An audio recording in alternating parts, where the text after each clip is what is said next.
The reality is, this is what the legislative process is all about. Where you stand on issues is where you sit. And we have various opinions across the state on how we should treat this issue. But that is how we come about a solution to this process. We all get together. I must say, to give you a little anecdote, I live in DeKalb County, Georgia, and I remember one day, left the door open, unlocked in my home, alarm goes off, police got to my house within 10 minutes to check on what was going on in my house. I have some of my rural colleagues, they said that if a similar situation were to happen, it would be 45 minutes, maybe an hour for someone to get to their home. So they obviously feel a lot differently about guns than some of us do. However, we can, as Representative Scott said, come up with some compromises, some common sense solutions to this issue. To give you the seriousness of this issue, if I had an AR-15 and I shot at you at the distance that you are, it has the potential to go through you, hit the person in back of you, and then the average home in this area, go through the walls of your home and strike your neighbor. Certainly, it would be common sense legislation to be able to take into consideration some regulation, if you will, on those issues.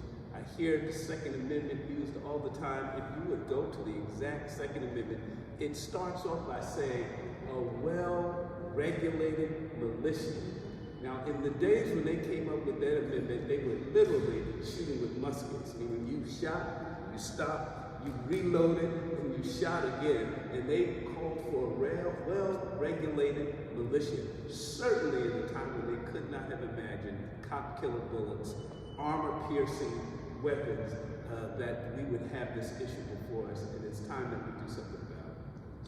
I would just like to say, can you imagine those kids being shot in close range with an AR-15?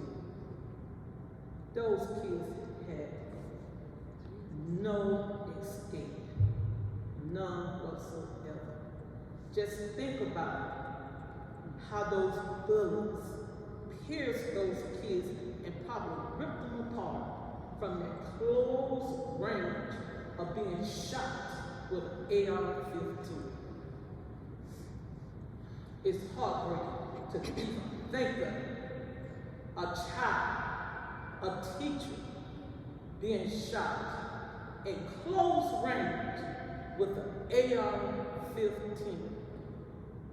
Could you imagine the cleanup of what the medics had to go in there and clean up that room?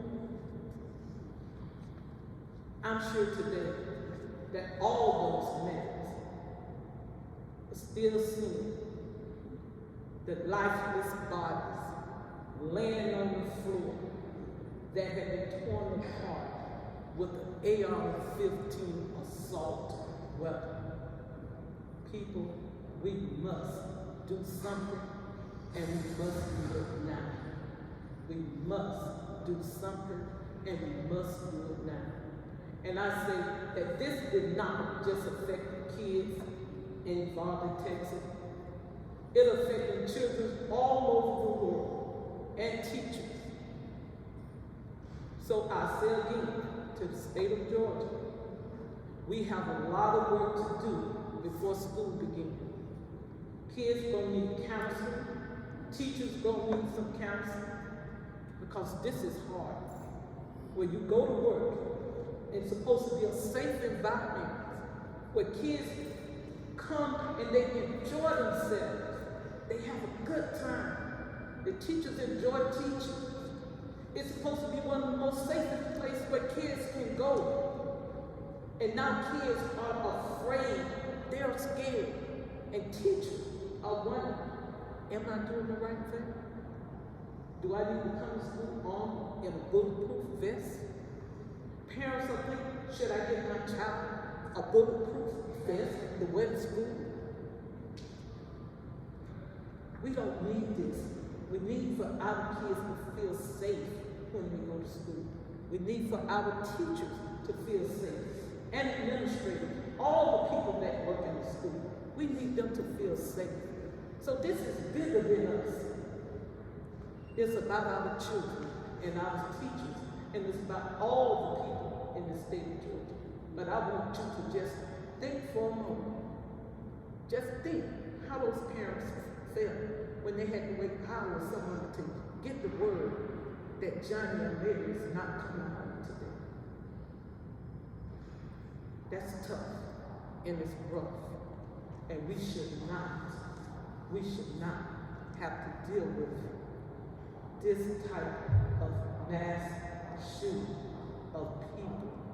Whether you're going in the grocery store, whether you're sitting in the church, it should not be happening.